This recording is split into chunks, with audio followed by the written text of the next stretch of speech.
to the Global Special Educators Virtual Summer Camp 2020.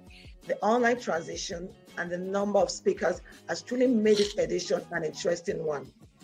We are right now, we're working with the Cadet Academy on a training course which is specific to Africa. So I'm really eager to see how that develops. I know it's going to be wonderful because of the Cadet Academy. Now, the great professional ladies there will make it terrific, I'm sure. So we're looking forward to that.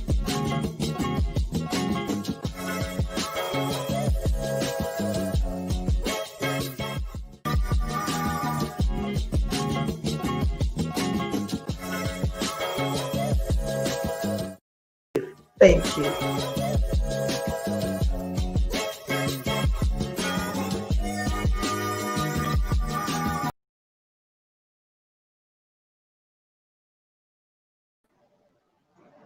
Good evening, everyone. I'm excited to be here today.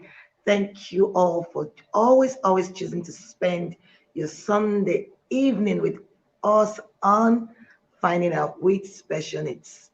I am particularly excited today. I'm always excited to be with you all, but I'm particularly excited about today's topic because it's one topic that when you think about disability and special needs, it's one of the most obvious disabilities that you can easily tell that individual is living with. And unfortunately, in many parts of the world, a lot of people have used derogatory words to describe these individuals. But today we shall be debunking some myths about these lovely individuals. Before I go on, I want to say a big thank you to Vicky Wilson. Welcome, Vicky. I owe you big time, really. You're always, I think I'm going to make you the class rep of Finding Out with Special Needs. I love your comment today that says, I don't like to be behind schedule for this class. Wow. I'm really excited to hear that because the whole essence of Finding Out with Special Needs is for us to learn and unlearn and relearn, and for us to understand all that we need to know about disability and special needs so that we can change the narrative, so that we can be more empathetic, so that we can be more understanding, so that we can be more patient, so that we can be more open to inclusion of these individuals. Thank you so much, Vicky, for always being there. I owe you big time, and I truly mean it. I owe you. Pamela Manu, how do I thank you? Tisa Joan, Sharon Efe, Brenda Na, everyone who has joined, I'm truly grateful to you.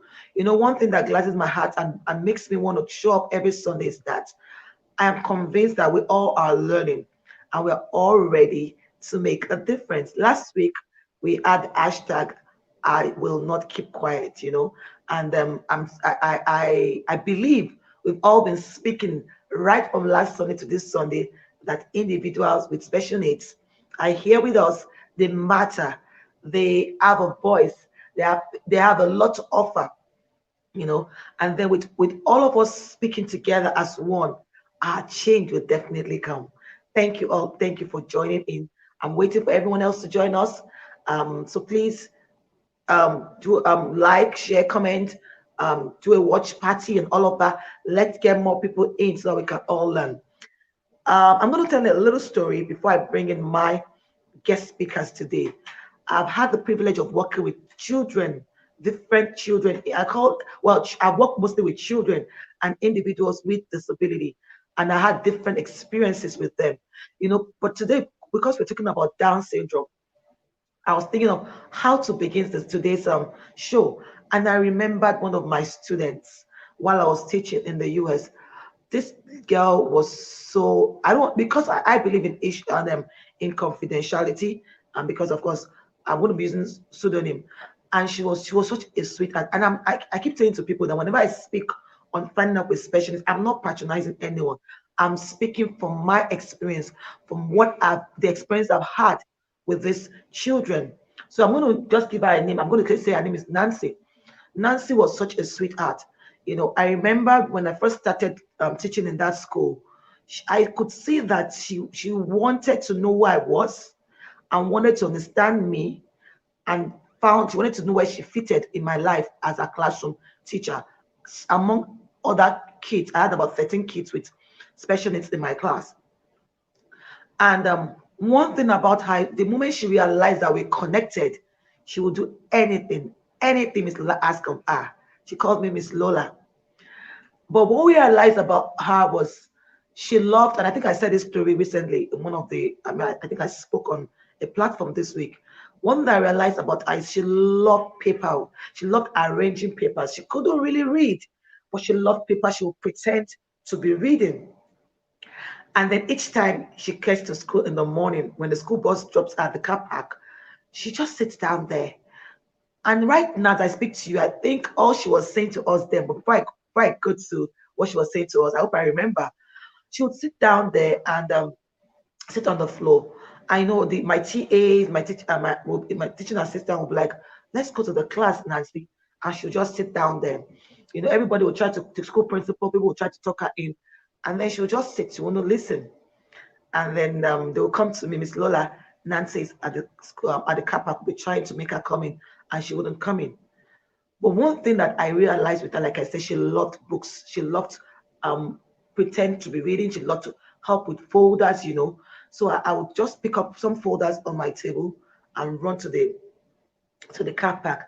And all I'll say to her is, hey Nancy, good to see you this morning. Would you like to help me take this piece of folders to my table? She just picks it up and jumps up and goes straight to the classroom and drops on my table. She smiles and then she goes to sit on her seat.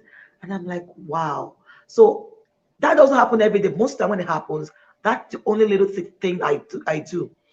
And I would just like to tell us all here is that what I would like to tell us all is that we need to pay attention to every child, not just children with disability. You know, it's like saying that I'm a Yoruba lady, I speak Yoruba. That's the only language I can speak. And I have other people around me. The only way I can connect with every other people speaking the same different languages is if I find that person speaking Yoruba, because that's the only language I understand. If I don't find, I may not fit in. So basically, what Nancy and other children with special needs try to tell us is that look, pay attention to me, learn of me who I am, and that way will flow easily. They're saying to us, there's something I like. I'm also a human being like you. You can't force your thoughts, your desires on me. I matter. I'm a human being first.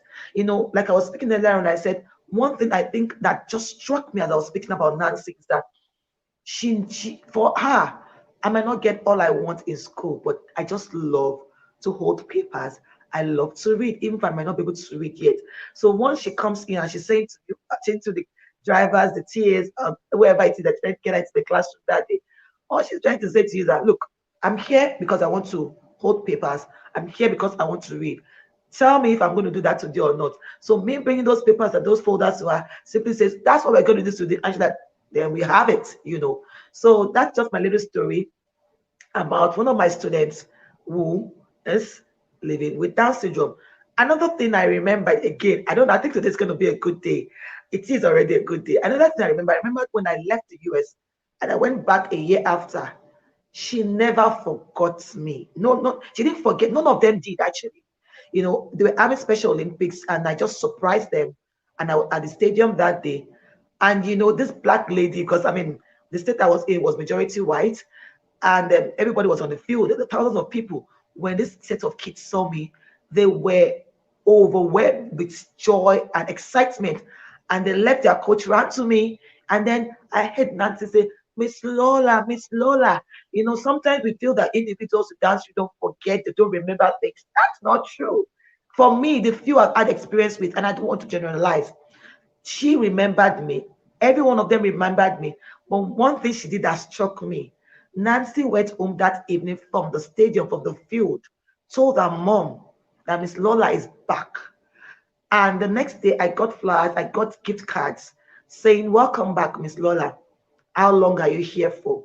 I never told Nancy to tell her mom that I'm back.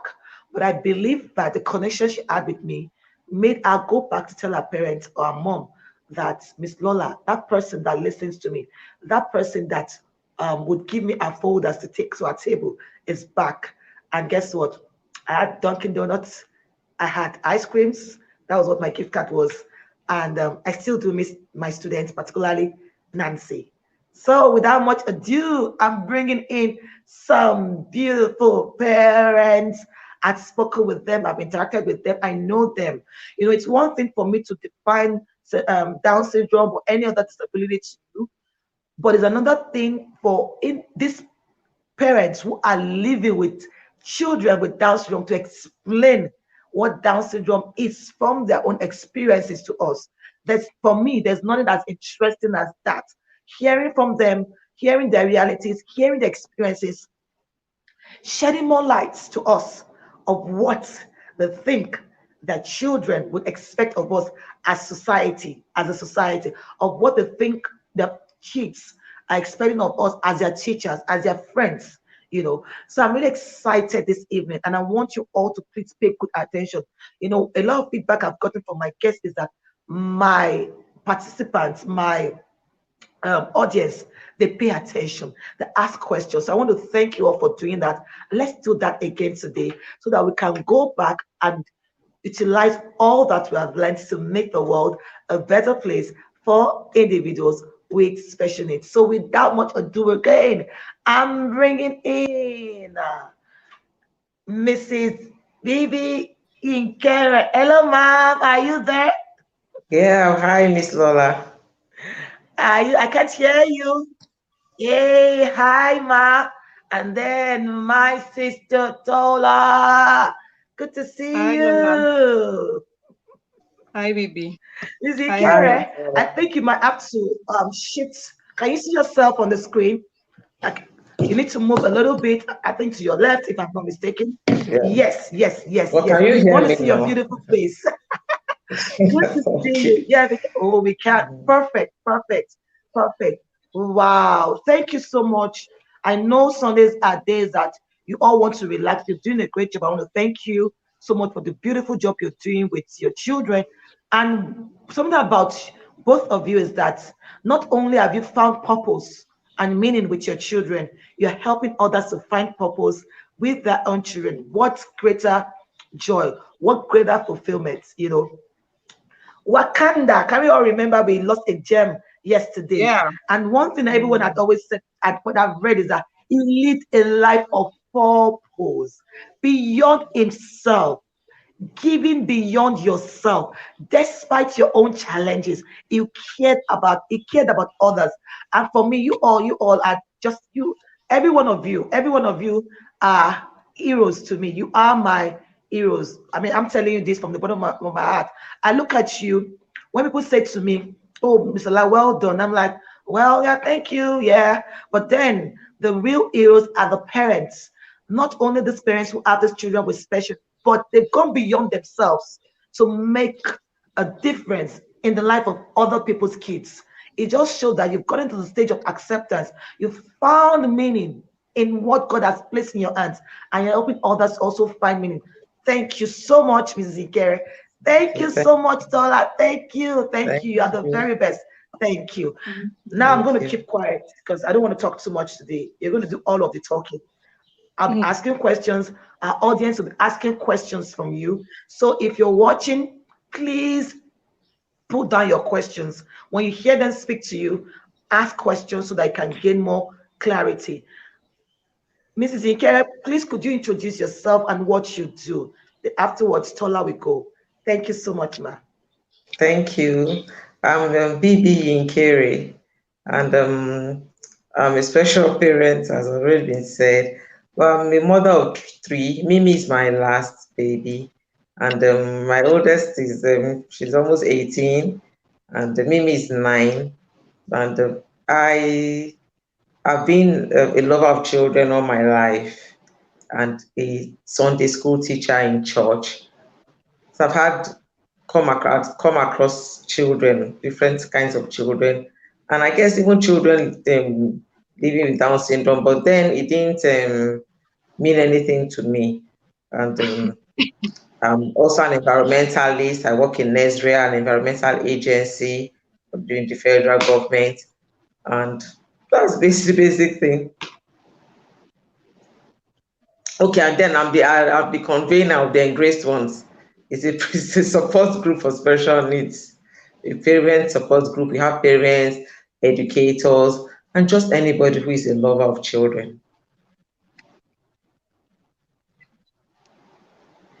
Thank you so much. But when you said that was all, like, no, that's not all. You're doing great things. Tell about the great things you're doing. Thank you for what you do at the great ones and the great schools. Thank you. I'm going to tell us more about what you're doing as we keep speaking. Auntie Tola, over to Hi, you. everyone. Thank you for having me. My name is Tola Makinde. I'm a parent, mm, Hi. an advocate for persons with Down syndrome. I advocate with persons with Down syndrome because there's a difference between advocating for and with. I'm also the executive director of Lola Rainbow Foundation, popularly known as More Rainbow. And I'm a teacher. I'm a banker turned teacher. Um, I think I began to realize my love for children, and from in fact, let me just say, I just found my purpose from pain, and that was how I was able to realize that my life is actually drawn towards children, and I'm supposed to like serve them. I never even knew I was going to be doing this today. I never knew that I would, be nurturing a child with Down syndrome or disability. And I'm happy to do that. I'm happy to do what I'm doing. And I thank God for that. I'm happy to be here as well. Thank you, Lola, for having me. Thank you. I think we lost Mrs. Ikera for a bit. I'm sure she'll be back. Like I always say, we're not going to let anything distract us. We're going to do what we have to do. Okay. Now, Tola, could you please tell us your journey into? No, before we do that, I refuse to define Down syndrome to our viewers and our audience because, like I said when I was speaking earlier on, I said, look, there's nothing as interesting as hearing from individuals who have at first an experience with whatever it is. We can all read, we can get information, but there's a saying in this part of the world that you alone know where the shoe hurts. And when you explain it, it's easier for you to explain. So please explain what Down syndrome to us based on your experience and how you found Okay, yourself on this journey. thank you. Down syndrome is the presence of a piece or a whole of an extra chromosome, which either attaches itself to the 21st chromosome in the human cell, and as it attaches itself to the 21st chromosome, it either becomes non-disjunction in the sense that it refuses to separate itself from the 21st chromosome, leaving that 21st chromosome with 3 copies of chromosomes. So it's either a piece or all extra chromosome, which either attaches itself, like I've just explained. Then there is another aspect of it that breaks off while during meiosis and attaches itself to chromosome 14 as well, causing a translocation. And this translocation means that a mother that has a child with Down syndrome can have another child with Down syndrome. And we have about, I think, 4%, 4 to 5% of that, in occurrence. Then we have the mosaic Down syndrome. So generally, and the way we view it is that Down syndrome is just the presence of an extra chromosome or of a part or a whole chromosome. So there are times you see that the extra chromosomes affect all the cells. So you have extra 21 chromosome in all the cells. Then you have extra 21 chromosome attached to chromosome 21. Then you have an extra or a piece that breaks off and attaches to chromosome 14. And this is why some people will say, okay, my child has mild chromosome, my child has severe, It's not really like that. It only means that, like, even for any type of disability, it only means that you can have it from mild to severe, from mild to moderate to profound. And it varies.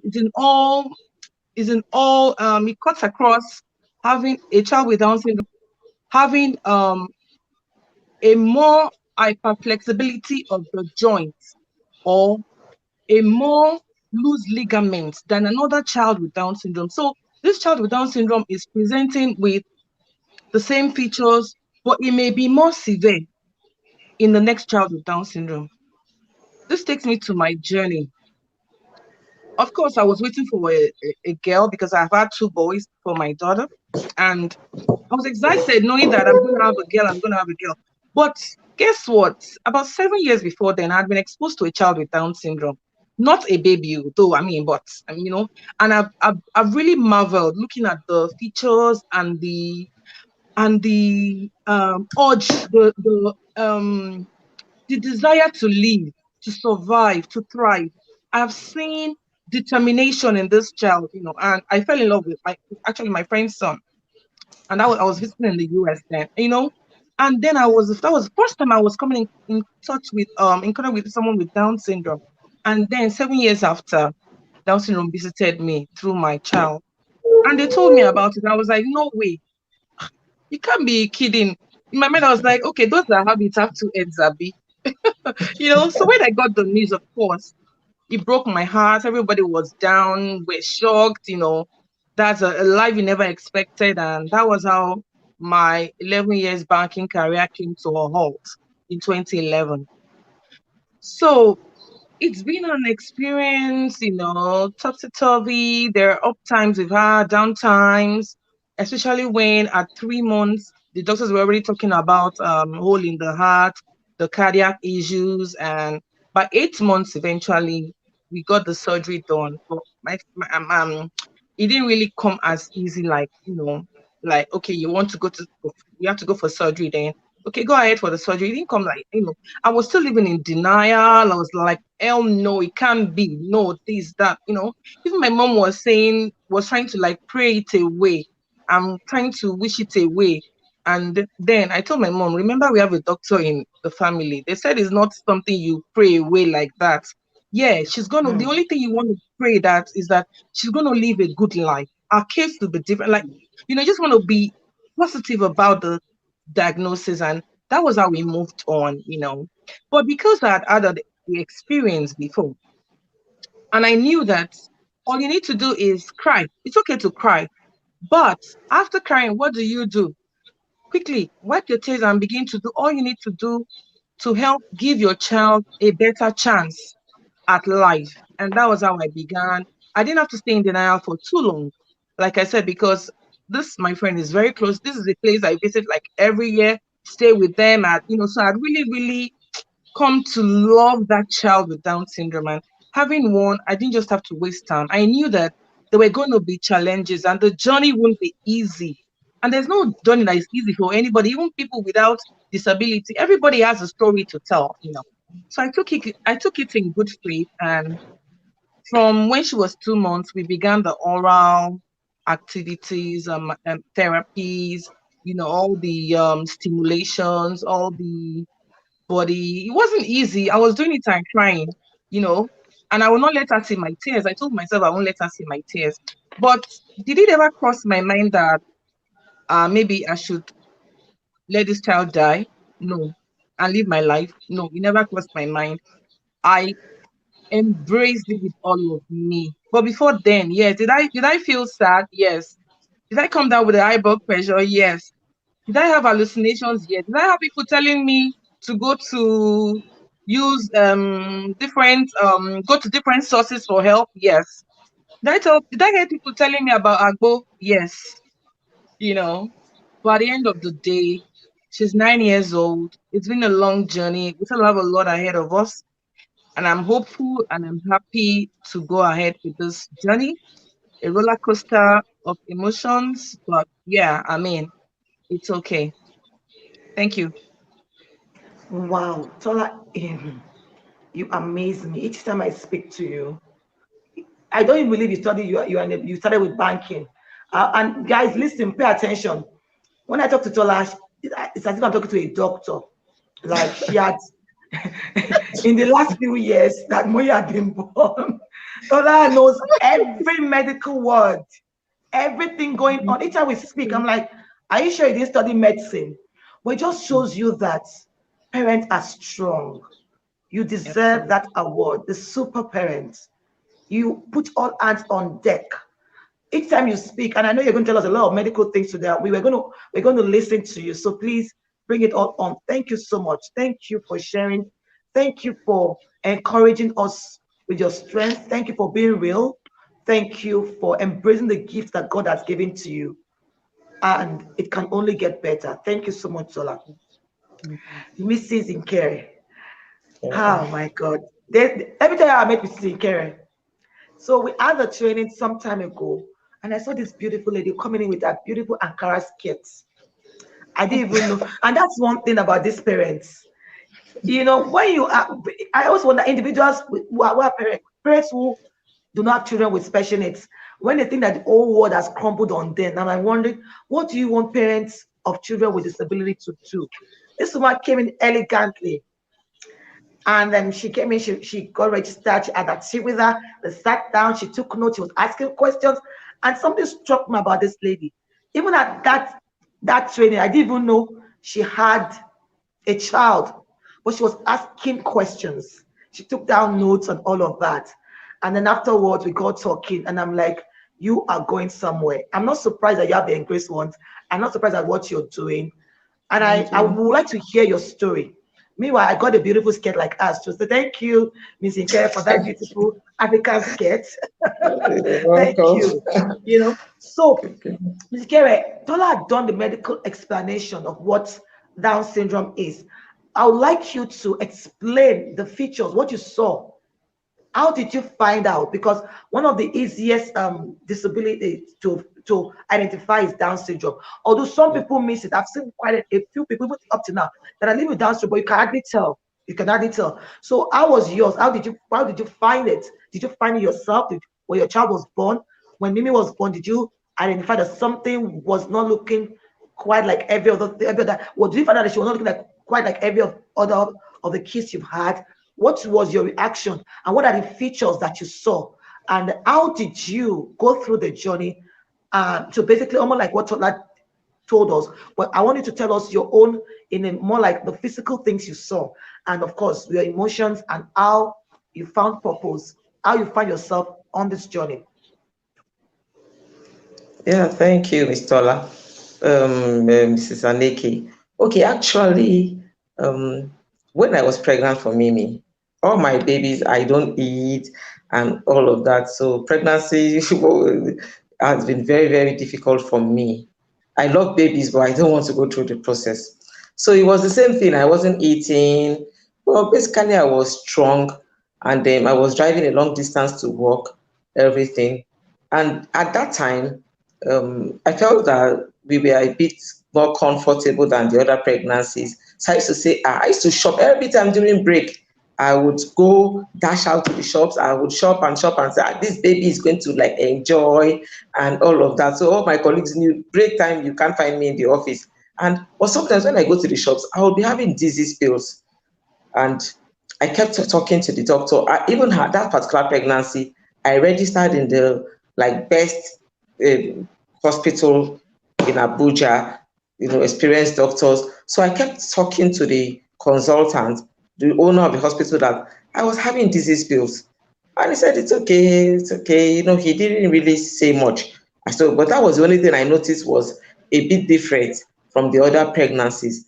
And then when on a particular day I went for antenatal, that was like Monday, he said, because of my medical history, my first daughter had preeclampsia. So he said, madam, we would not want you to go full term with this pregnancy, that you should come. Moreover, the baby is breached. That was on a Monday. So my husband was serving in Makodi then. I called him up that they said the baby is breached and I should come for CS. So he just said, put the phone on your tummy, and he prayed. I said, baby, turn.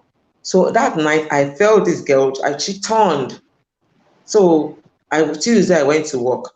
Then Wednesday I went to work. My engine even knocked. I struggled the way home. So when I got home, I started feeling something. So I was like, this baby has turned before. Or maybe it's the stress at work that particular day. But somehow she came like that. I had her at home. She came unaided. She just came, and I didn't even know what to do. Funny enough, there was no light. The gen refused to start. And I didn't even have any. It was my 8-year-old daughter who was around. Okay, luckily my sister came in that night. So I was like, take the torch, because I now noticed when she came that I didn't hear any sound and there was no movement. So I was like, take the torch and look. Did I have a baby? What came out of me? My sister said, it's a baby. But there was no sound, there was no movement. Just after a while, she started making a very sluggish movement. And that very night, I called my boss. They drove me to the hospital, and I met the same people. I told them, this baby did not cry. This baby came so sluggish. But the doctor was like, oh, maybe she just feel she was just lazy. She didn't feel like crying. So that was it. There was nothing really spectacular. But I started noticing she had these lashes. When people come, they say, this girl looks like a Chinese baby, and that. So when but basically there was nothing else that I noticed. But apart from the fact that she wasn't crying much, because even after that, when she started crying, it was it wasn't even loud. You won't even hear her cry. So I used to like say, this is a beautiful baby girl. She doesn't like stress. She doesn't cry. And she was suckling in a very lazy manner too. She was, it was really lazy. So I noticed that. But it was when she was 3 weeks old. So she was jaundiced, and we went to the hospital. I noticed it on the 8th day that she was jaundiced. Went to the hospital. The doctor said, okay, I should use the light and everything. He just gave us antibiotics. We went home. But at 3 weeks, I noticed that she was having temperature. Her temperature was high. So we went to the hospital. I even had an exam that day. So I was like, from the hospital, I'll go for my exam. So when we got there, they said, bilirubin is high, whatever. So they admitted us. We spent like 4 days there. That's the children's hospital. If I mention the name of the hospital in Abuja, everybody knows it. It's a big hospital in Abuja. None of the doctors identified record could say anything. They didn't even know. So luckily, it was on the 4th day the owner of the hospital came in. So he just touched her and everything. I saw him touching her ears, looking, then he now gave me an appointment. So when I went back on a Sunday evening, he said, oh, your baby is fine. Oh, the jaundice is gone and everything. Then he came over and sat on the table, faced me and said, madam, have you ever heard of Down syndrome? She was just 3 weeks old. I said, yes, I've seen them on TV, because really at that time, it's basically you see them maybe World Down Syndrome Day. They'll show the children dancing. That was about all I knew. So I said, I've seen them on TV. So he said, well, this baby has Down syndrome. So he started saying, don't expect much out of this child. How many children do you have? I said 3. He said, okay, so you have to make the best out of the other 2 children. This one will not do well in life, and all manner of things. She won't talk when other children are talking. She won't sit when other children are sitting. That, all the milestones she will not attain as at when due. So he told me that. Then I was like, because that particular day, our church had a program. So the bishop said, I didn't go because, I just had a baby. But my husband came back and said, our bishop said an elephant cannot give birth to a grasshopper. So that was my first thing, that my first reaction was like, an elephant cannot give birth to a grasshopper. Whatever it is, this child is, whatever you name or whatever you want to give to her, this child will do well, she will grow well. So I said, why are you even saying that? Why did you even say that? So he said, okay, I should look at her neck. My husband has this, the fat lines around his neck, kind of, and even some of his siblings. So I thought that my first reaction when I saw her was that she looks like my sister-in-law. So I said, okay, well, but her daddy has that. So the doctor said, okay, it's bulldog neck. Then he said the crease in her palm. He showed me her palm. When I looked at it, I saw she does have 2 creases and flat palm, just like that, flat foot. And the nose, he said the nasal bridge was low. Some of the words he was using, I didn't quite understand what he meant. But by the nasal bridge was low at the time. He said her birth weight, she weighed 2.4. The birth weight was below average, and her ears were lying lower than the average. So those are the basic the things he said. at that time. He didn't really say much. Most of the other things I got to know about Down syndrome, I researched over time. But from that moment, I kind of dismissed it because he gave me a sheet of paper, the things to expect. And when I just looked at it, I saw low lifespan. So the things were not something I wanted to even look at all. And there was no counseling. They just let me go. So I got back and tore that piece of paper, and I just started taking care of her. In fact, at some point, I was my maternity leave. I said to because he said I would need a lot of support. I have to tell my colleagues. I would need people to help me. So I said I wouldn't need anybody. So I just went and tore that piece of paper. I even resumed from my maternity leave earlier than I should. I got a house help. She was even an illiterate. She was the one who was even managing me. So apart from that time onwards, Mimi didn't really have all those complications with her heart or anything. She was just there. But we noticed that, the floppiness, the hypotomia, she was really soft. When you carry her, the body, her neck and everything will hang back like that. So at one stage, when she was 3 months old, also my elder sister visited and said, "This baby is very soft, oh. This baby is so soft," and everything. But at that point, I knew, I had gotten the diagnosis, but I didn't. I pretended like I didn't know. I didn't want that conversation, and I shied away because I was in denial. So I shied away from standard hospitals. I stopped going to big hospitals in Abuja. I started going to primary health care centers, all those places that I was sure they wouldn't tell me anything I didn't want to hear. And of course, they didn't know. None of them ever mentioned anything.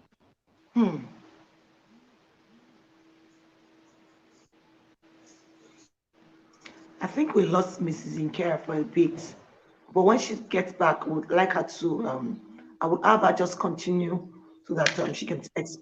Are you there, ma? Yeah. Okay, I think we lost you for a bit. They didn't know the primary health care that you went to, they could not even identify. Okay, they Which was couldn't quite comforting for identify. you because you didn't want anybody Yes. telling you any stories. So I gone. I didn't want to hear any of those things. So I just carried on with her. But she was healthy.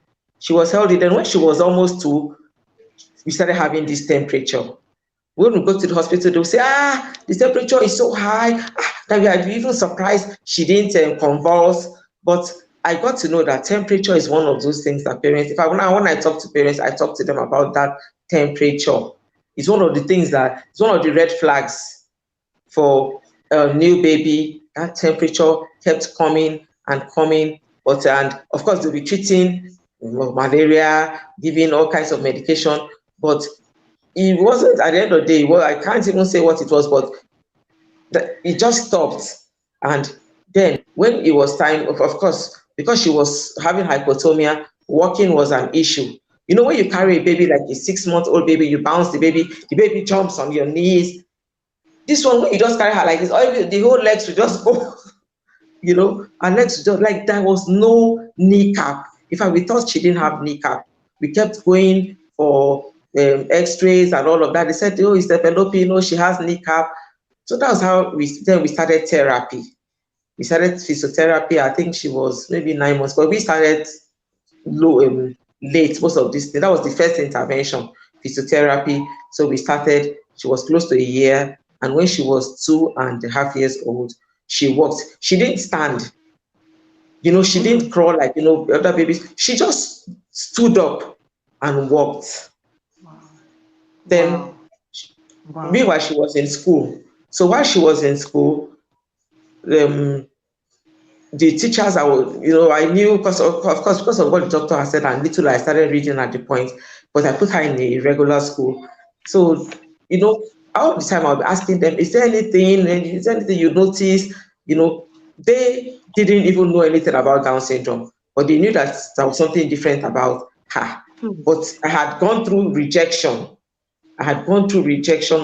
In several schools. They rejected her before I got to school that accepted her. And then eventually this school accepted her. They loved her. They cared about her. And she stayed there for years, But I always ask them, why is Mimi not writing?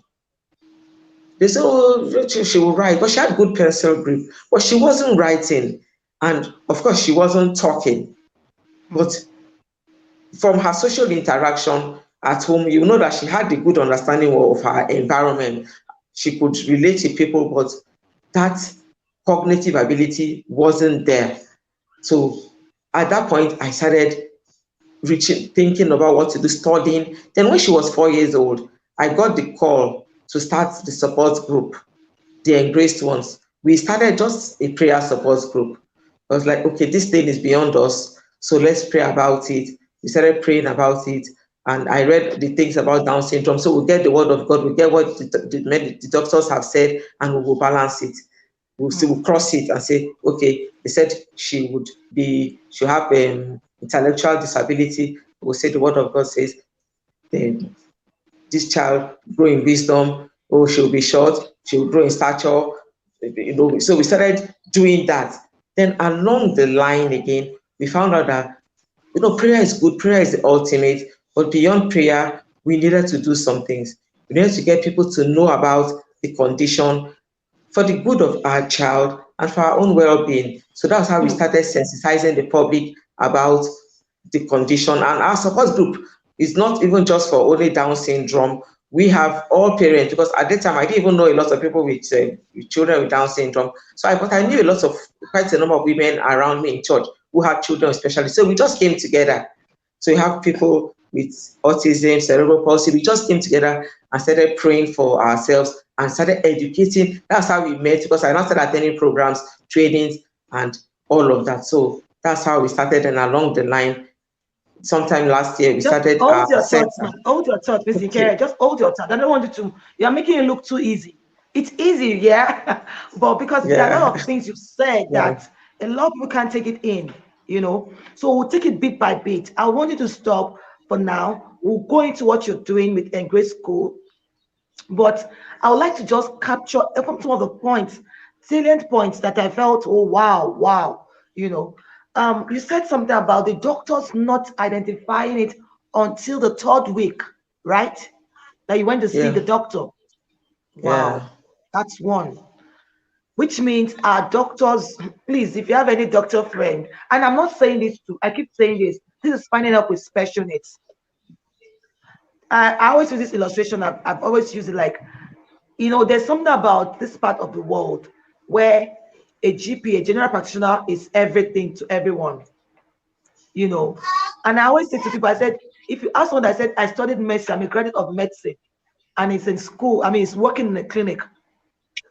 If your child has a heart disease or a brain disease or or hearing eye, you will not be confident enough to say, oh, let any doctor operate or have a procedure on my child. You ask, are you a brain doctor? Are you a heart doctor? Depending on the need of the child. But that's even taking it higher, taking it on another level. But I've also been in gatherings where, I remember, and I'm not, like I keep saying, I'm not, the purpose of finding out a specialist is truly to find help. I've been at gatherings where we were at a big hospital here in Abuja, and we had doctors gathered, and they didn't understand what autism was, and a lot of disability. They didn't understand what it is, And for me, that was like, it wasn't a shock, but I felt, oh my God, the danger. This is danger. Like, this is danger. If our medical personnel, and that's one thing about also in Nigeria, I don't know about other parts of the world, we tend to trust our doctors. Like, once the doctor says this is it, that is it. It's like after God is your doctor. So we believe them so much. So imagine those people that we look at, and I'm not talking about this profession. Oh my God, I wish I was a doctor. But imagine when the people you trust so much do not understand what your child is going through. It's really heartbreaking. It's big danger because they might not be able to point you in the right direction. I've seen cases where some individuals come to us and they speak to me. Oh, and you can see that they've been to doctors and they're saying, oh, this child, a doctor has actually said to me that, oh my God, we've committed quite a lot of blunder, if I can use that word. But when it comes to human, it's not blunder. This is life. You have done damages to human lives, Yeah. where probably a child with autism, they would say something like, oh, the cochlea is not the right cochlea, and they'll take out the right cochlea and say the child is not hearing. They put in another cochlea, artificial one. The child is still not hearing, but they did not know it was autism, and the child was hearing. It just simply they felt that the cochlea was not interpreting sound, you know. So imagine that. So which means doctors have a lot to learn. You also said about the features that you saw. And when you were speaking, I'm like, oh, was it missed the first week? Did the features appear by the third week or something? So that's another thing. And that's why knowledge, information is power. You do not have to wait for your child to have disability before you start learning about it. Because when we talk about early intervention, knowledge gives you power to know what to do. You said not only did the doctor tell you some of those things, you researched. I always say it. If there's anything what Google does for you, it helps you with information. If you type Google, what's my name? Google will give you a name. That's how you can get how much you can get information from. So please, let's be real people. Let's be don't all the people of enough of. I want to also. I really like it when we type hashtag I will not keep quiet. But before you can go out and not keep quiet, information will empower you to speak the right words. I'd rather we keep quiet than just keep talking without the right information. So you research, parents, teachers, service providers, research should be our second name. Keep reading. You are searching the word research, search and search again to give you more information. You said there was no counseling. There was nothing. And I thank God for your strength. Thank God for your faith and all that you had equipped yourself with. And then you got into acceptance. And not only that, you said you started praying and confessing God's word. But there's something you said that caught my attention. You said not only did we do that, we realized something that we needed to do something. And the part of the only book that came to me was faith without works is death. Because you could have said, let's keep praying, let's keep her at home, and keep praying that everything will go away. You were exercising your faith and you put her in school. You were asking questions. She needed to write. You were making information. You were asking for information. And for me, there's no better thing to have done than all that you've done and are still doing. Thank you so much. Thank you so much for sharing this with us. Now let's go to Tola. Yeah. We all know that once you've met one child with any kind of disability, you've always only met that child. And I know that you and I speak a lot about Mo and other children with Down syndrome. And I know you work with children with Down syndrome. Could you please tell us, Miss Yukera told you some of the things she saw. Were they the same for you? What were other things that she didn't see that you saw? And from other kids that you've seen, can you just tell us some of the things that would help you identify a child with Down syndrome? Yeah, thank you very much, Lola. And that's such a beautiful story, Missy and Carrie. So you see, at birth, I got the diagnosis 5 days after she was born.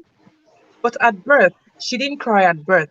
And that's a condition the doctors medically is known as birth asphyxia. And because she didn't cry at birth, I was worried. And they had to beat her to cry.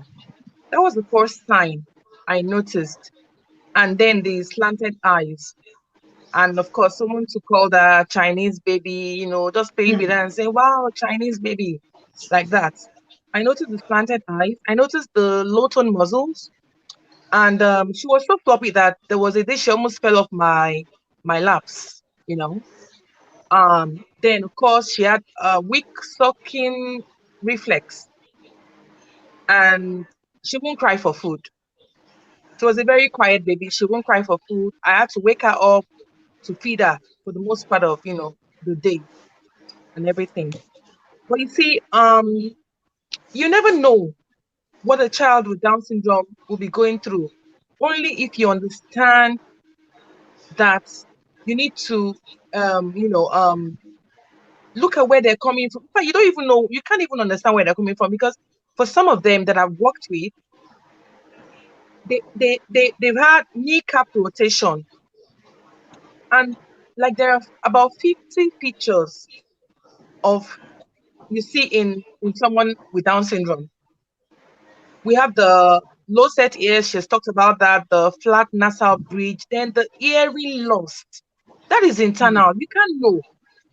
You can't know. You can't see it. As a teacher, you don't know. as a parent, you may not know, but it is good to understand that hearing loss is part of why they would not even be able to process information on time. And there are two types of hearing losses: the conductive hearing loss, the sensory neural. Oh, sorry. Neurosensual loss. No, Neurosensual. sensory neural Sensory neural, loss. yeah. Yeah. Yes, in the sense that the anatomy of their ears, apart from it having a small nasal passage, small passage like the nasal passage too, which is so tiny, and there isn't much space between the back of the nose and the adenoid because of the flat nasal bridge, which is part of the physical anatomy of the head structure. Then the ears, you can see now, even doctors need special tubes that are tinier than normal because the passage to the ears are tiny. They are different. The anatomy, like I said. And then there's like a disruption of the tiny bones or nerves. Talking about the sensory neural hearing loss. And this Yeah. disrupts the transfer of sounds as well. So, and that is why you want to say S and SH, and they keep struggling with it, and even the way they have to talk because of the anatomy of the oral cavity as well. You have the narrow upper palate, the shallow upper palate. You and I, the way our tongue will rest in our mouth, the house of the tongue is the upper palate, and your tongue will rest nicely if you just close your mouth together. Try it. Your tongue will rest nicely. But for them, because it is shallow, their tongue will not rest nicely. And the oral cavity is smaller, with a different brachycephalic shape of head, which is the short neck. And don't forget, there's something called genetic variance, which means that a child or different children with Down syndrome or different persons with Down syndrome would still look like a member of their family. And still have those features that would either inhibit their motor plan, especially for speech, coordination, balancing. I talked about kneecap rotation, and for the most part, it might sound very strange, but it is what it is, and we don't have enough facilities to even help, particularly children with Down syndrome, in the sense that you see that they are happy. Oh, people think, oh, they are happy because they smile. It is not even nice to say, oh, they're always happy, because there's so many other reasons why they can't learn, and we have not taken our time to identify these reasons why they will not be able to, run. And you see some of them even swimming. So you need to understand this particular child. Do they have hip issue? Because there is something called hip replacement as well, which they are prone to having. Then over here in Nigeria, we don't have things like respiratory therapies. We don't have sleep therapists. We don't have, because they have other issues related to sleep. Then what's it called again? The OCD nightmare. They're dealing with that. The gastrointestinal issues. It's called the GERD, gastroesophageal reflux diseases. They're dealing with that. Obstructive sleep apnea. They're dealing with that. These other kids might have this, but these are more, what's it called? They are children with persons with Down syndrome are highly susceptible to this kind of issues. The cardiac. My own daughter has a device in her heart. She's had it since she was 8 months. Then that results to there are different types of heart diseases as well. Some of them, they escape these heart issues. About 50% of children born with Down syndrome, may have heart diseases. They have issues regarding safety, and for the most part, the low set ears too. I want to believe that that has also affected the shape of the anatomy of the ears. Then you look at them, for some of them, they breathe with their mouth. That's why you hear they call them mouth breathers. Yes. You understand? Yes. It is because sometimes, so that flat nasal flat nasal bone, it causes it causes more congestion. And now the Mm-hmm. conductive hearing loss, before I forget, because all these are connected, the ENT, it's because the fluid, the ears would retain abnormal amount of fluid, and that would cause conductive hearing loss. So for the most part, your child that you're working with that has Down syndrome, or even you as a parent, might need a hearing aid, but you won't know Mm-hmm. because it's not common around our, what's it called? What's that word now?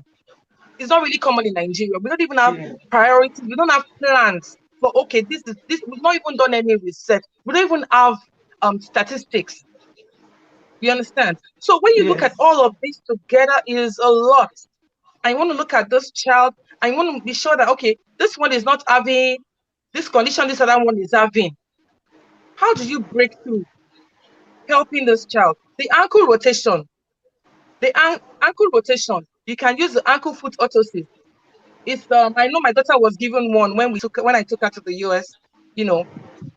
Then she was after the heart surgery at 8 months, at 1 year, I had to take her because I really didn't understand what was happening again. But I knew there was more I could do to help her.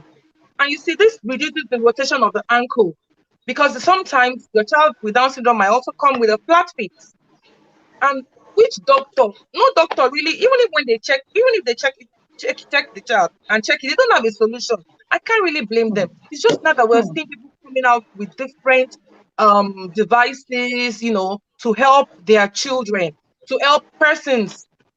That is those that know, like those that build this protesters. Do you understand? That can Yes. help You, you you line their shoes. And for the most part, we don't even know that putting on sneakers, wearing shoes, all those can help them to develop their gross motor, because you hmm. want to make sure that the sole of the canvas or sneakers that is early intervention.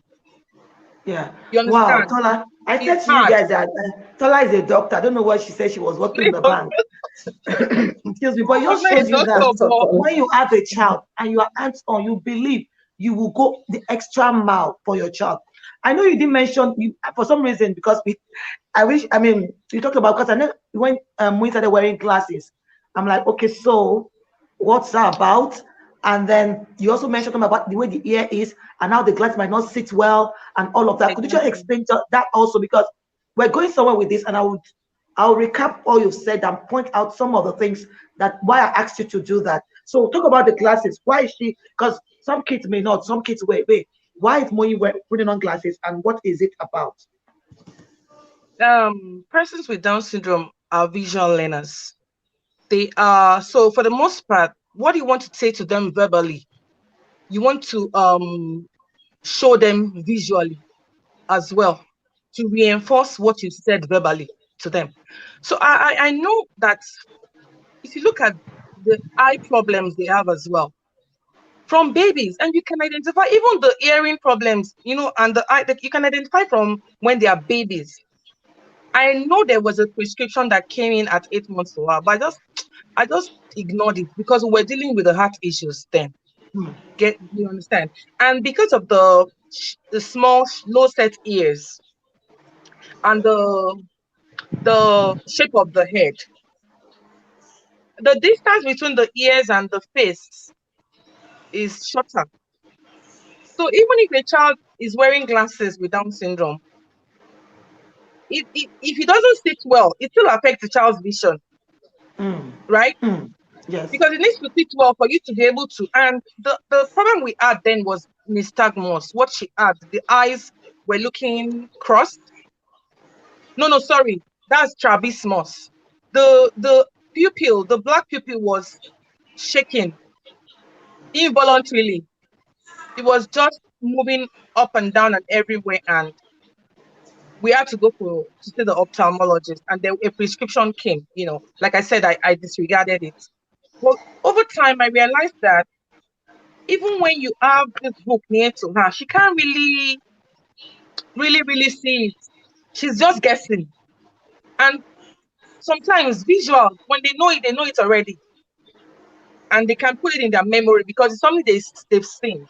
And at the same time, their focus on whatever object is near is also another issue. Like they can have short-sightedness, long-sightedness, astigmatism, all of those eye problems, and their own chances of recovering from it is lower.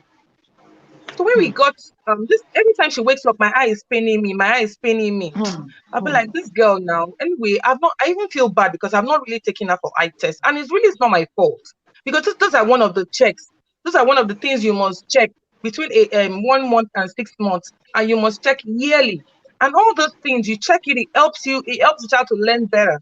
But we couldn't get to do that on time. But I knew that one day we would get to the root of this eye problem. And every time we went to see the doctor, she would not cooperate. She couldn't identify objects. She couldn't, how would they even do the eye test and everything? But eventually we got a prescription and we realized she has astigmatism with the eye pain. And then I was talking to the doctor today because I'm still trying to go follow up, like, why does she wake up with my eye paining me? And imagine it is a child with Down syndrome that can't really express herself. How would the child be during the day?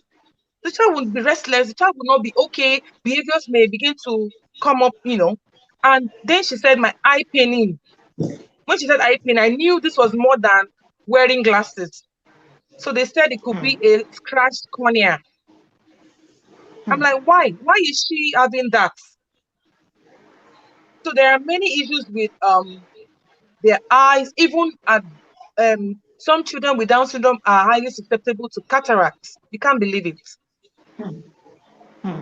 So that is why all those checks are recommended yearly. Wow. Wow. Wow. Tola, thank you so much for sharing your story. Thank you so much for opening our eyes.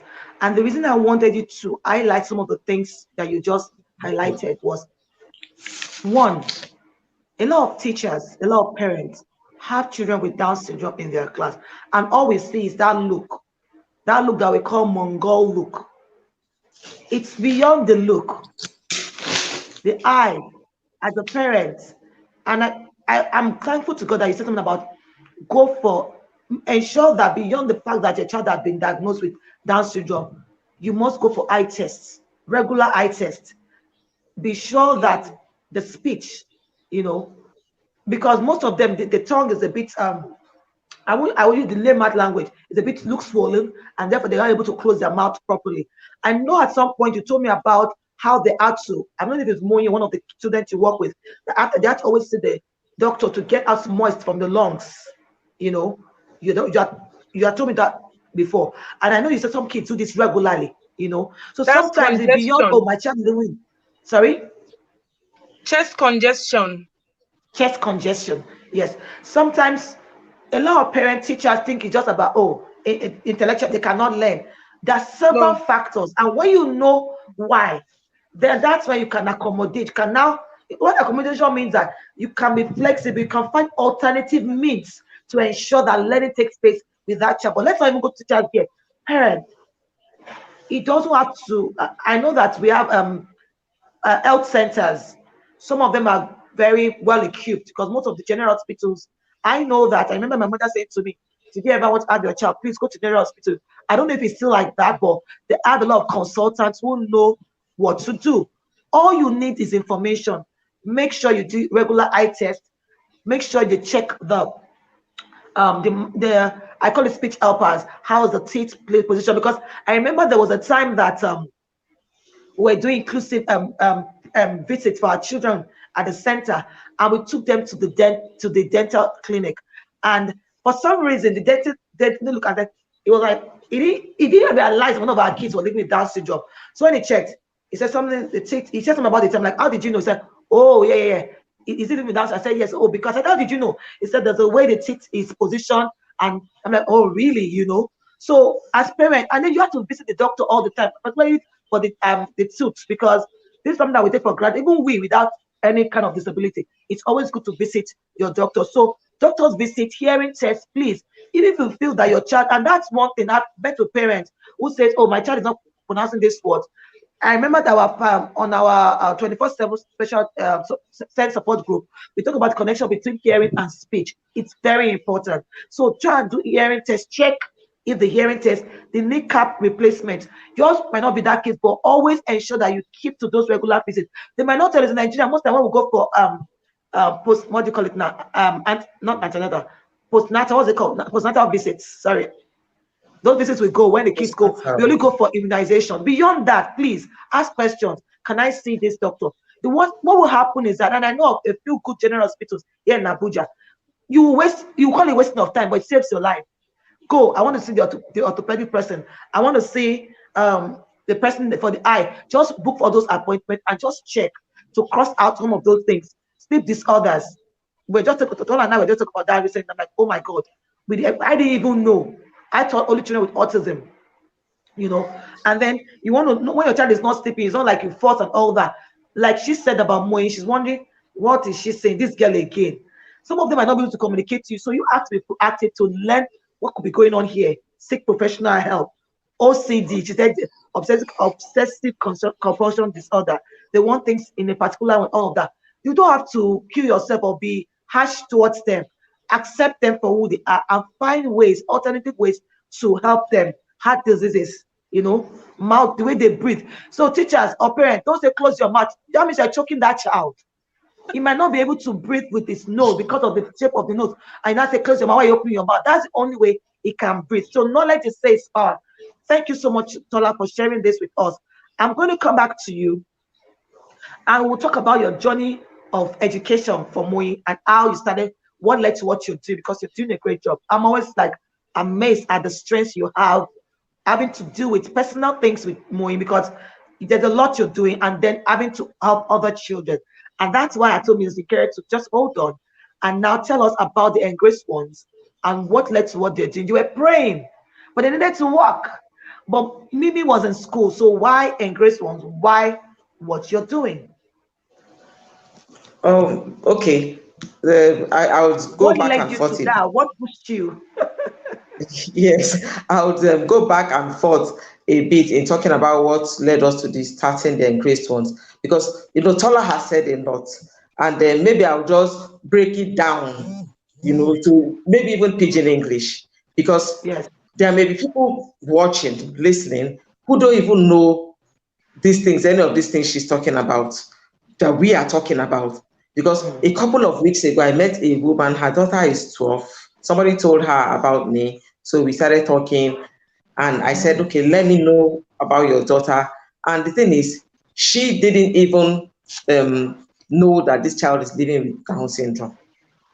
At 12, in Abuja, she's literate. And they've been going to hospitals all these years.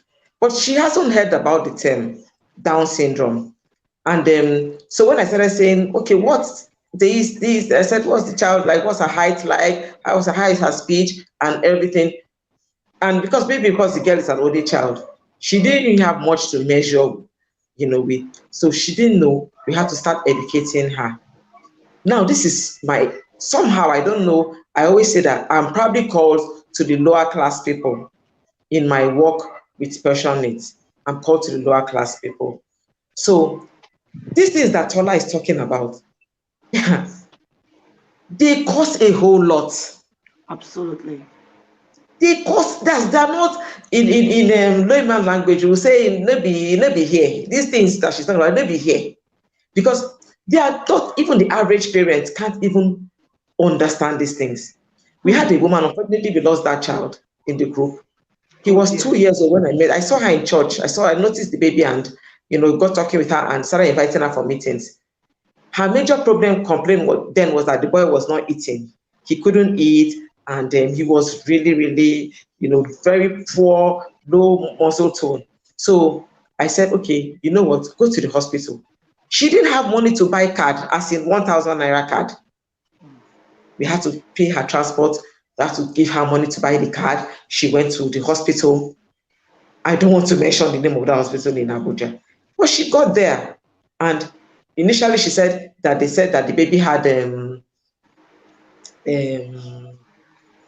forgot what she said, So I said, okay, go back again. What did they say about this baby? So she went and said, oh, they said she should treat the baby. They gave her antibiotics and said she should come for more tests. I said, okay, can you photocopy the results? She brought it. It was written clearly, Down syndrome, low muscle tone, floppiness, everything. It was written.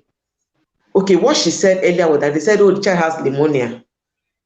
Then they wrote all these other things. And she didn't understand what they were even talking about. So sometimes I come from there. When I talk this advocacy, sometimes when I talk about it, I get so upset, I get so upset because I come from that level of parents who cannot.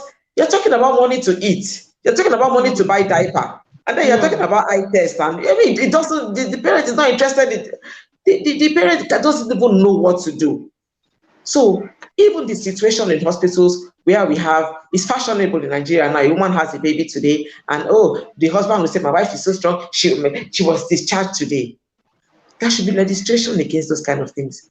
A woman should spend 2-3 days in hospital. The child should be properly examined, should be observed, rather than just sending them home without anything. Even me that told the doctor that this child, see my observation, nothing was done. Not talk about people who don't even have anything. So, but in other parts of the world, there is a structure for this. Once a woman, even from pregnancy, she's monitored. You go through tests, and when they know that okay, you're likely to have a child with DS, you put it through the procedure. You start counseling. I belong to groups, and Chola, you know what they do there. Even for pregnancy, a woman can start sharing the scan results and say, "Oh, I'm happy to be in this group." She has already found herself somewhere. Even before the baby is born. Not to talk about here and there's support. But here we don't have that. So for people listening to us who don't even know all these big words, congestion, oh, your child, you go see your pikin, they get kata. Every time this pikin with Down syndrome, some of them, every time they get kata, their nose they dry. Then you go see the way the pikin, the way the pikin body does this, so that hypotonia or poor muscle tone is the pikin body just this soft. The pikin no dey fit hold the neck quick. So those things. So when we started, I started gathering women together. I found out that most of these women don't know anything about this condition till today, because not all of them can read. There's nothing, no matter how much you talk. Some of them just can't understand what you are saying. But if we have a system, if there is structure, whether the mother understands or not, because the fact that you have a child with special needs, it somehow automatically makes you an advocate. You have to advocate for everything, or you have to learn. Tola had to leave her job as a banker. What if her husband wasn't working? How would she cope taking care of this child? So the financial implication is a whole lot. Just recently, I got to know about an endocrinologist or something like that. I never knew that before. And I found out that there are some things at some point, because of their short stature, there are some things along the line that they need to introduce these children to, growth hormones. And this injection of just like 4 days cost about 30-something thousand naira for every 4 days. So how many parents can afford these things? It's really a sorry situation. It's really a sorry situation. I always tell people that even as parents, we talk about the cost of maintaining our homes, we talk about the cost of educating our children, the siblings of this special child, and we pay for advocacy. We sponsor advocacy. Tola sponsors. She does a lot of programs. I got to know her through my daughter. She went to their school to talk to them about Down syndrome. So my daughter said, "Mommy, somebody came to my school," and that was how I got to know about her. All these things cost money. All these things cost money. So like what we do at the Embraced Ones, like I said, we pray, we sensitize people, we have to, a lot of trainings. We sponsor ourselves to attend trainings. We sponsor, and sometimes we get people who, train our parents for free. because without knowledge, without basic knowledge, I got to find out that when it comes to special needs, two things are important: the educational aspect and the health aspect. These two key areas in the development of a special child cost a lot of money. So it's not an easy road at all. And if I have to pray for my child at home, every time I think about her, somehow God has given me the grace. I don't even think about Mimi. I think about every special child out there. I think about how they cope. It's really not easy. A lot of people, these same parents, you are talking about giving them money for their basic needs. You are talking about giving them money for the education of child. Are the embraced ones? You know how we run the program? It's more like a welfare program. At the School of Grace, our educational arm, it's more like a welfare program. Sometimes you see on Facebook, I share, oh, this person donated this person gave this person gave that. Even now in this lockdown, we left the children for 2 months, and I started thinking, how would they cope? Because these ones, they are even the free programs that the government does, the school on air and all of that, cannot cater for their needs. And we have parents in that school that don't even have Android phone. They can't even be talking about generator and fuel and all those things. How will these people cope? So now what we do, we meet them at their levels. And I know Tola does that kind of thing too. We meet them at their level. Some of the parents will send them WhatsApp messages. Some it's just SMS. Even if they make the child read 1, 2, 3 in a day. And then we even tell the parents, get cardboard, cut out these numbers, this alphabet. Some of these parents don't even understand what you are talking about. And we've written to the ministry, written to several places, and they've responded. Oh, we are appreciative for what you are doing. Key your children into the government program on television. The thing is, they don't even understand what we are talking about. You know very well what, when it comes to education, they don't even know where you are coming from. So it's really a problem, and I hope that the right people are listening. Thank you for all that you explained. I mean, for me, and I hope also really that the right people are listening. I hope even amongst ourselves, because I always say that I believe that I can be the change I want to see in the world. The little things we all do will add up eventually. Somehow, God will touch the authorities and they will do. But the reality that in this part of the world, we are our own government. So I want to thank you so much for all that you're doing. For everyone listening, you now know what are you going to do with the knowledge that you have. Remember, it's finding out with special needs, And when we started, I didn't even say we're in episode 32. I want to thank you all for always joining in. It's not been easy. For the past 32 weeks, you sit down for at least an hour, 30 minutes to learn. And I want to believe that the change has started for all that you have learned. Now, listen to all that has been said. Is there really anything down about Down syndrome? I don't think so, really. Because when they go being down, oh my God, look at these women, look at all them. So look at it, imagine what the children are going through. And then you think, oh, nothing good can come out. Please erase that, unlearn that, and learn that these children are warriors. Imagine a child in and out of the hospital. Imagine a child that if he does not open his mouth, he cannot breathe. Imagine a child who needs glasses, but because of the way the ear is positioned, you might have the glass, but it's not still seeing clearly. So there's nothing that we are the ones. See, let me tell you something. We are the one. That's what I have come to understand in my journey in this field. We are the one that need to pay attention and appreciate these individuals, their family, for the uniqueness in them. Recently, I shared something about that the world, I mean, God, we are not complete. When we all get to heaven, the kingdom of God is not complete. And I'm not trying to preach to you all. The kingdom, it's not complete until everyone, even his children, because there's a reason, there's a purpose they have been called to be amongst us. They will always be amongst us. We have to pay attention. I always use that illustration in the Bible that says that the blind, when the disciples were asking Jesus, why is this person blind? And Jesus responded that it is so. When they were thinking that, oh, maybe the parents saying that, all that. He said it is so that God might show forth his glory. And the only thing I found for me, what I always say, that I want to be a part of that instrument that God will use to show forth his glory. But you cannot be a part of it if you don't understand if you don't have enough empathy, if you don't have enough knowledge to be able to provide support or your own little quota to these children. So Mr. Kerry has said quite a lot. Wisdom is profitable to direct, as we always say. Pick that, the little you can do, based on all that she has said. I am appealing to us all so that we'll be beginning to do our own little part in our own little way. Thank you for what you're doing, Ms. Nkere. Thank you for the Embrace One, the prayer support group. Thank you for the School of Grace and all that you're doing. But I have a question for you. What are the specific needs that you're meeting at the School of Grace? You talk about the educational and the medical needs of the children. What are the educational needs of those children? What are the specific needs that you're meeting at the School of Grace? All the children, we have like 8 children there because it's a new school.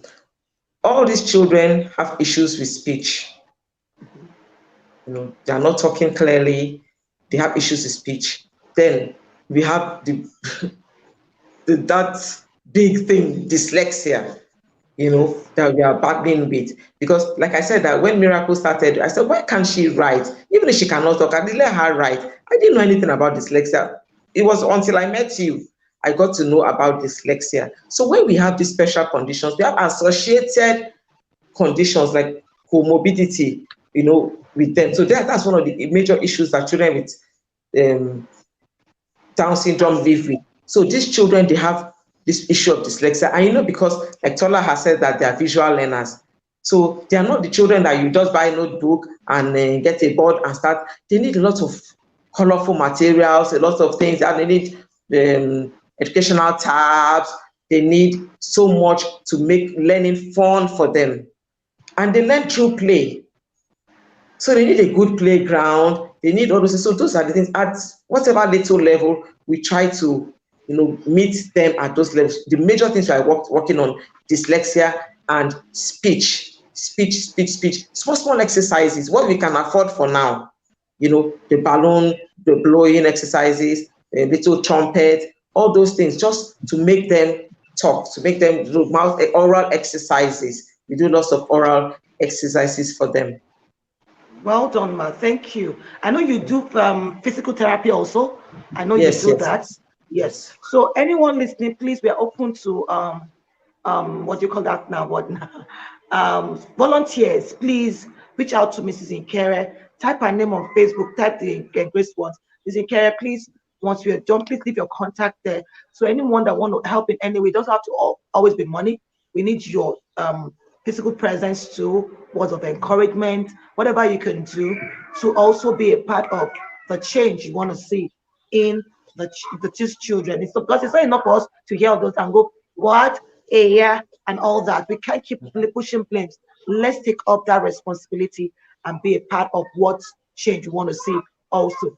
Thank you for sharing this much with us today. Don, I want to come back to you. Moyi was in school at some point. Yes, I know that. And then you had to start the More Remote Foundation. Could you please share your experiences and what led to what you're doing right now, and what are the services you're providing at the More Rainbow Foundation? Thank you very much. Yeah, Moyin was in school. She started, I think, before she even went to mainstream, I had put her in a special school, and not knowing I will ever be doing what I'm doing today. And the idea was to get early intervention for her, because then I just returned with her from the US. And I came with a lot of gadgets, I came prepared. I was different from someone that didn't know what to do.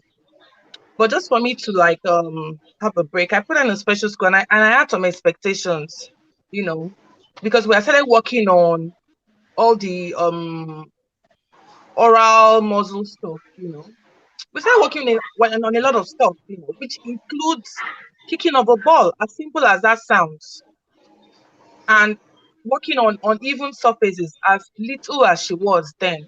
And I remember well then, she wasn't even walking. She wasn't walking, and all they were doing for her was feeding her in that school. We just feed her, change her diapers, like that, This is someone that they should be giving activities to encourage standing, walking, and all of that, And of course, there was a physiotherapist coming home then. But I realized that she wasn't making any progression. And I was with one of my big sis, like a family friend, and she said, "Where is mommy?" I said, "I put her in a special school, but I put someone there to monitor her for me. I don't like the reports I'm hearing. And even when I go there, everything is, they are locking their doors. They are like, madam, stay outside, stay outside. Know that kind of, I can't even ask questions. Nobody can give me a feedback. What are you working on? Nobody is telling me anything." When I got back from the US, she wasn't working. She was using braces, which was prescribed to her, and this kind of therapy shoes. So I put her there to further enhance her development. And when I get there, nobody was talking to me. Nobody was telling me anything that would even call back information to fall back on. So I moved her from the school and I put her in the mainstream school. They really love her in that school. Brothers and are all there and everything. And you still needed to hold that to work. She was already going on. She was almost 2 then. And I was still digging deep into, there's a reason for this child. There's a reason for this child. And I was still going ahead to do my business, you know. Yeah. And I don't like when someone tells me she's saying bye-bye. When I started teaching her bye-bye, when she was 2 months old, we're doing bye-bye. We're doing lipo, we're doing all of the things I knew, because then I told myself, this is a success story. Yes, it was okay for me to cry, like I said, but I told myself that this girl, you will make it. So I wasn't happy that somebody is telling me the teaching bye-bye, 2-year-old, early intervention. I started 2 months ago, and I had the opportunity. I thank God for that I knew, you know, along the line, she was going to clock 3 or something like that. And I got this vision. It was like a joke. And I started saying myself every day, or maybe in the kitchen, you want to go and cook in the kitchen, then you start hearing voices. You look around, it's only you that your voice is needed out there. Your voice is needed out. You're needed out. I'm like, I'm not getting this picture clear, until one day I just sat down to watch the TV. And instead of me watching the TV, my vision changed. Like, I was seeing colors, Legos, different colors of toys, children, Moi holding my neck, surrounding me. We were playing together. I was on the floor with them in my living room. I still waved it to that. This is maybe this is the voice following me, but me, I'm not getting this thing. What does this mean? I started seeing children every day. Like, I will see someone with any child. Anytime I see a child in church or anywhere, I will want to look closer. Does this child look like my daughter? I just wanted to be sure that I wasn't alone. And then I started seeing them. The voice came again. You see, you are not alone. I need you out there.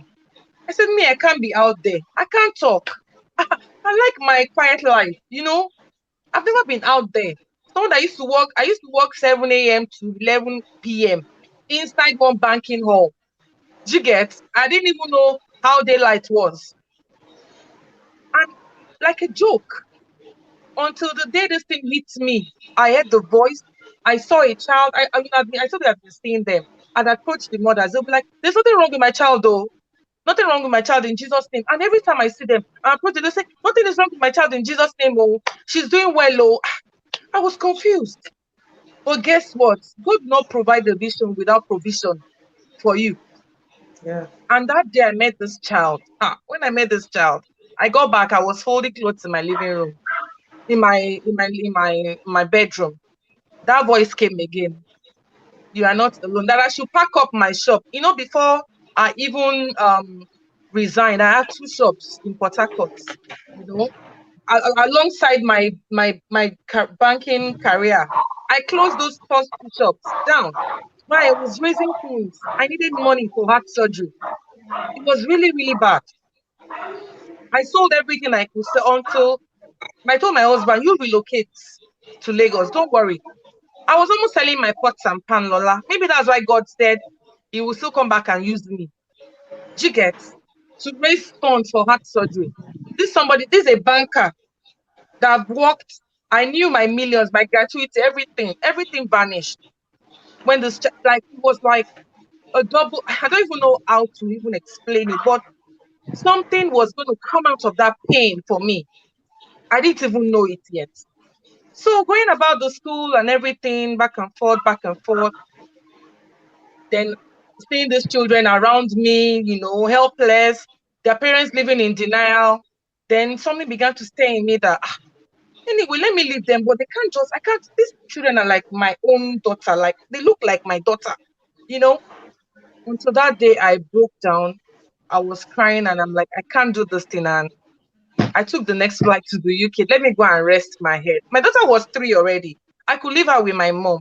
Yeah, we were already at a place where, we weren't there yet, but I knew that, okay, I could leave her so that, this someone that I'd come down with a blood pressure when the diagnosis came. I was already on meds. I was so fat. I was so unhappy, unhealthy, you can imagine, like, and people will say, are you still crying? Yes, I still cry. I still used to cry then. Of course, even sometime this year too, I remember I still had a reason to cry. I don't know, I can't remember, but of course, tears of joy, And then how I caught the vision, and yes, when I traveled, God now spoke more to me, gave me the name, talked about the rainbow to me, the promises, even after having a storm in my life, like, that everything was going to come out beautiful like a rainbow. God gave me that name. And I got back, and that was how I just even couldn't stop. I not like when you were like, I can't do, and you think you were shy. The fire just came into me. Then advocacy, advocacy, advocacy. That was the first thing that came to my mind, because we can't get enough. Advocacy is something that we need to continue to live, like until everybody accepts, Yeah. embraces that change, and even until we're able to raise self-advocates, so people to speak up for themselves, irrespective of the disability. And that was how the center. So the center was like, for the most part, my advocacy on Instagram or Facebook or anything, it's not even reaching families that I'm connected with, because they're not even on Instagram.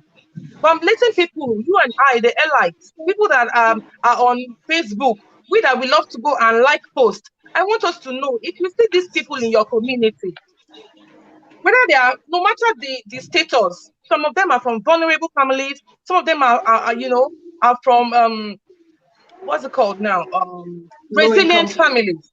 Resilient in the sense that they don't want to give up on this child. Vulnerable in the Yes. sense that they are economically disadvantaged. Yeah. There are families that don't even, like Bibi had said rightly. I know some of my students, some of family. I've gone to people's houses that I'll be like, even when you say go and treat blood test 1,000, they've not even had lunch. They don't even know the next meal. And that was how advocacy pushed us to start reaching out to these people, going to communities, people that have these children. So most of them are just on the streets, no school. Then when you think about out of school children, 13 million out of school children. And now you think about those that are out of school with a disability, that's a double whammy. And then God showed me this is work. So you see, that advocacy on social media is for us to look at people too that want to buy into partner with us to move this thing forward. Because if you're just reaching out to if you stop because you feel your capacity is small, then you are not ready for the work, because the work is not about you in the first place. So this advocacy is supposed to move us to reach out to even this disadvantaged families are not. I have many students that we've been paying for their medication to preserve their hearts, because they can't go for heart surgery. How many times do I want to raise funds for heart surgery? You know what? I've been there. And when I was looking for money for heart surgery, I sold my gold, all the gold I had bought.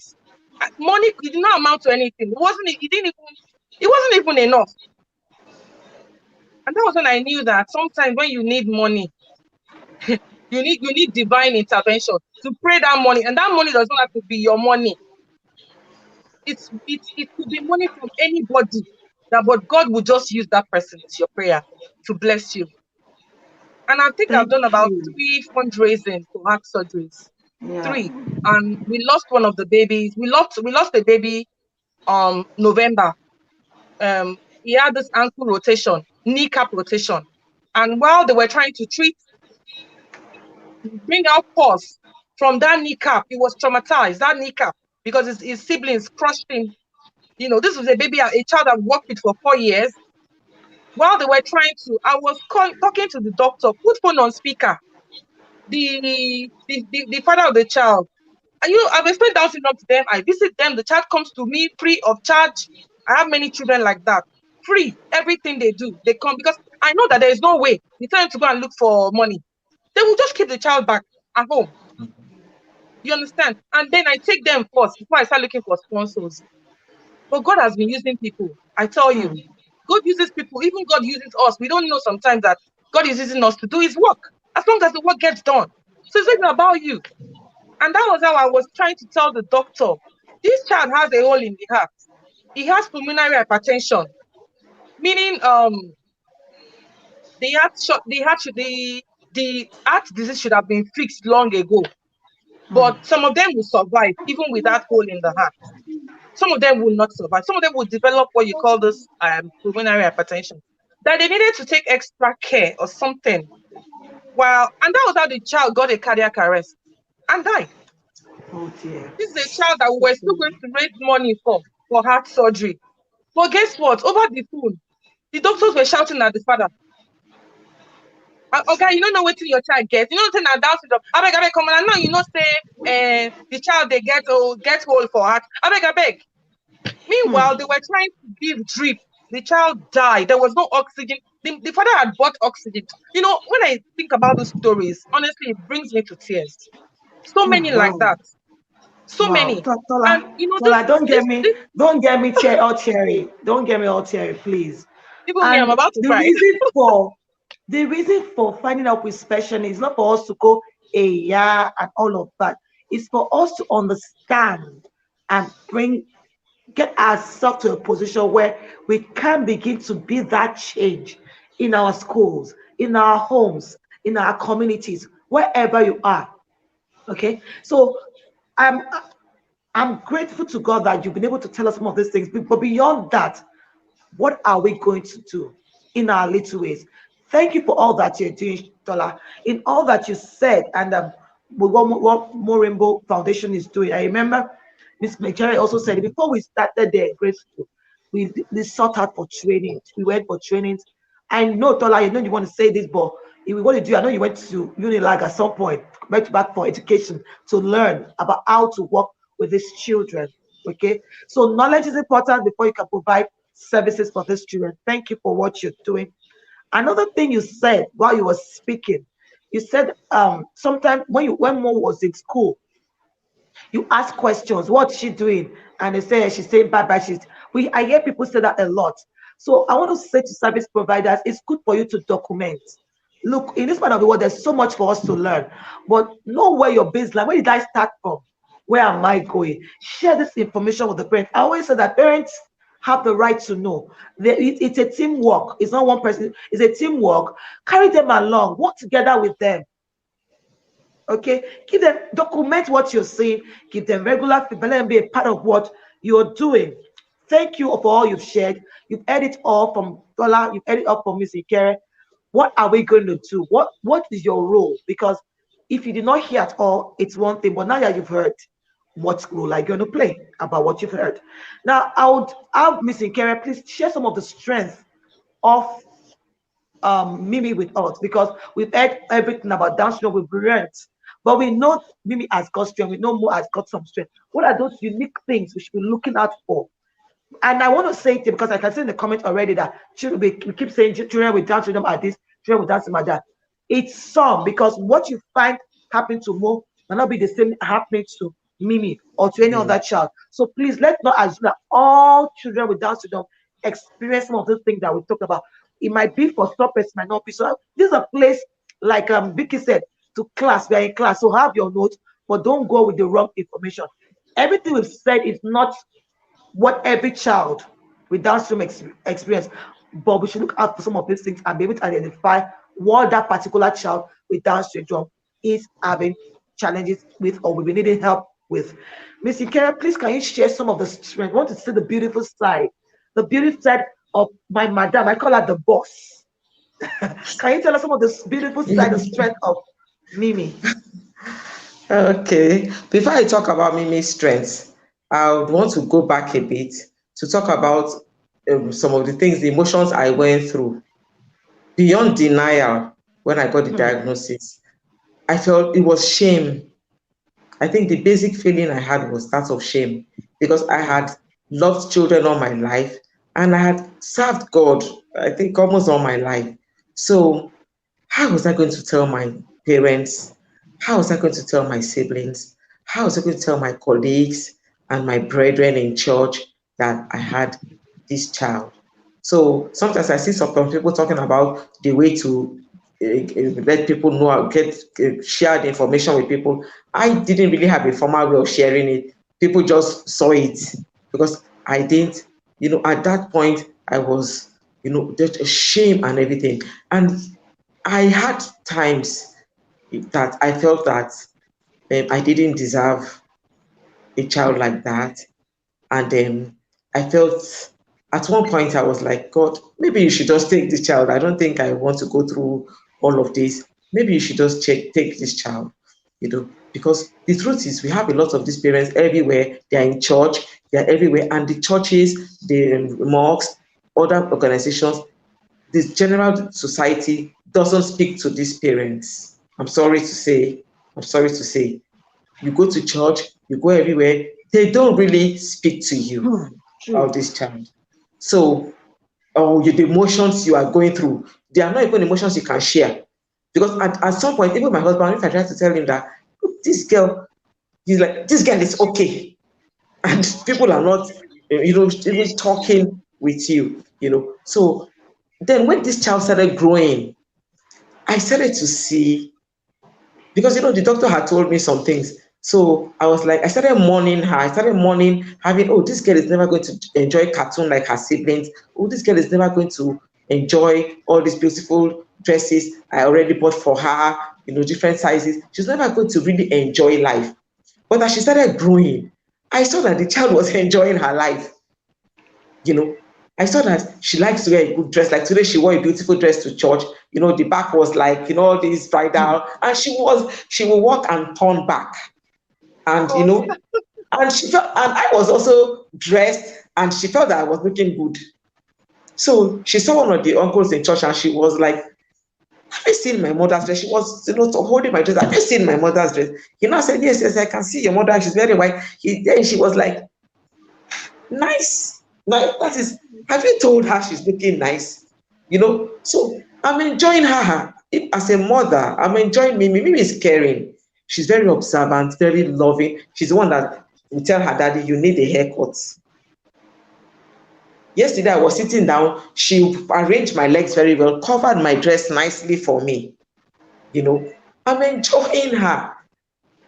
Even though we don't really hear her, understand her as we would want to, but she communicates. You have an idea of what I wish I have. I would also share with you later my expectations and my dreams, my aspirations for her. So she has this strong point. She connects very well with her siblings. There is this perfect bond because of the love. You spoke about Nancy earlier. Maybe it's like that. She goes to bed with her books, her biro, her pencil. She goes to bed. In family devotion, she prays. When it's time to share Bible, she wants to share the Bible. She shares Bible stories. Last week in church, I saw her giving special number in her class in Sunday school. So Mimi is that confident. She's so confident. People laugh at her. They will be looking at her. Children will laugh at her. Sometimes in church, they will laugh throughout the whole service.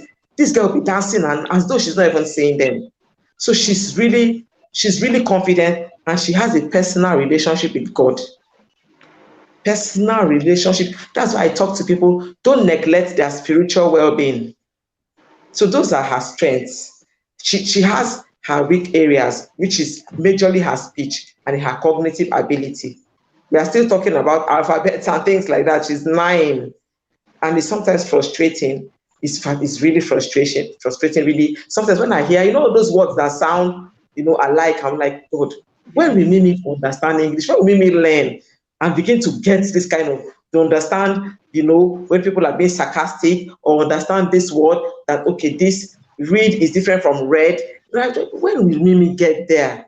So I have my worries. How will the society accept her? What will be her future in marriage? I want her to get, I have dreams of her getting married, having a family. How will all the aspects of her life look like? How will my having Mimi affect her siblings? I tell people I do this advocacy aggressively because I don't want somebody turning down on my beautiful daughter or my handsome, intelligent son in future, that this person, this boy, this girl has a sister or brother with Down syndrome. I don't want them paying that price, So we go down to the grassroots, churches, rural communities, to talk to them about this thing so that they can help. The more people know about this condition, the more life, will be better off for our children. On Facebook, just like Tola said, the advocacy we do on Facebook, we just throw any information. In fact, me and Madam Shiera, if I see this thing, I will share it. Let people just know. I don't even have any target. Let people, anybody, just say, and sometimes even in the office, people will say, Madam, this thing, and there's a video we put out yesterday. Somebody from my alumni that I share these things, all my platforms, they know that I'm an advocate, I share just like that. And this lady came up with questions. How successful is the most successful person with DS? How old is the oldest person with DS? Do they get married? Do they find love? How are they doing in marriage? This is somebody, she's a lawyer, she doesn't know, she doesn't have a special child, she knows, but just because of the things we put out there, because ultimately it's for the good of our children. Sure. Wow. Thank you so much for sharing Mimi's strength with us. Thank you for sharing your concerns. And, we said something initially that, so, Nigeria, basically, we have the upper class and lower class. So we all have where we fit into. But everything matters. Be it on social media, just keep doing something. Keep doing something. When you were saying that, I remember, Tola, I remember there was a story. I didn't even know that you were involved. I just saw a story about a child recently, like 3-4 weeks ago. And because they had known that this child, no, the child, I don't think the parents are even on social media.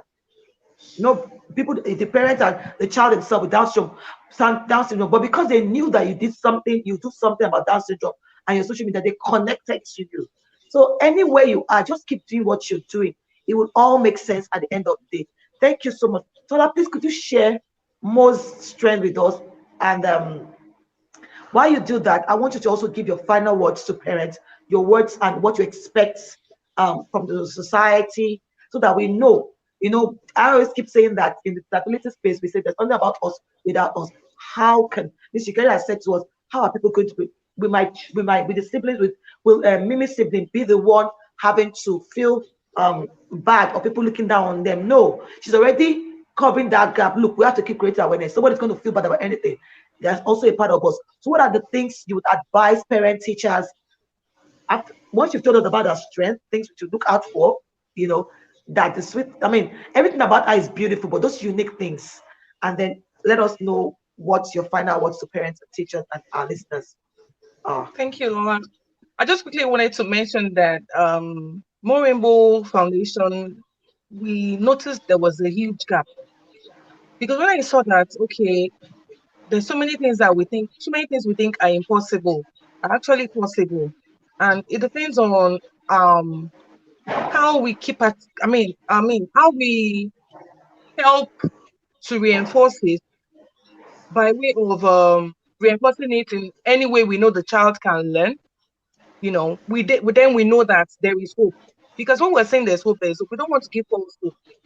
So what we've done is to close the gap in the area of education, looking at various aspects, co-curricular, sports, dance. I remember the day Mo told me dance and she twirled. That was the day I knew this girl was ready to dance ballet. And guess what? At age 4 or so, going 5, I got a ballet instructor that came home, started coming home, and they did one song. Funny enough, she wasn't doing it well. She was not even balanced well like that at that age 4 going on 5 or so. But guess what? I started talking about that she can dance ballet. Oh. As you're saying now, and her first performance was in one hotel near us here. Second performance was in San Antonio, South Texas. At a gala, I was invited to come and speak. And I told them, if you don't put her to dance ballet, maybe I will not even come. What did I do? I started showcasing her ability. She didn't do it perfectly, but it was there.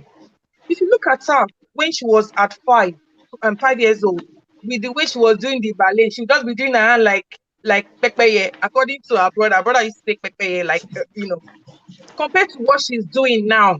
Yeah. It was because we didn't stop at it. We continued. We continue to get teachers, instruct, and that is what we do. All those special programs to continue to, because sometimes you may not see the ability, but you will notice an interest.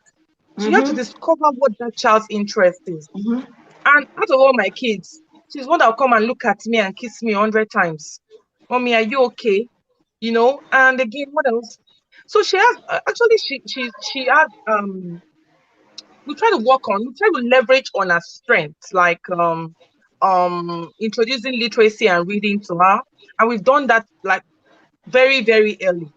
So I noticed that she's able to read. Sometimes I feel bad that I'm not even helping her more because of the work I have to do at the foundation. Sometimes I'm thinking, every other child, I must identify their interests. My team and I, we must work to identify each child's interest. And we've started pre-vocational skills with them.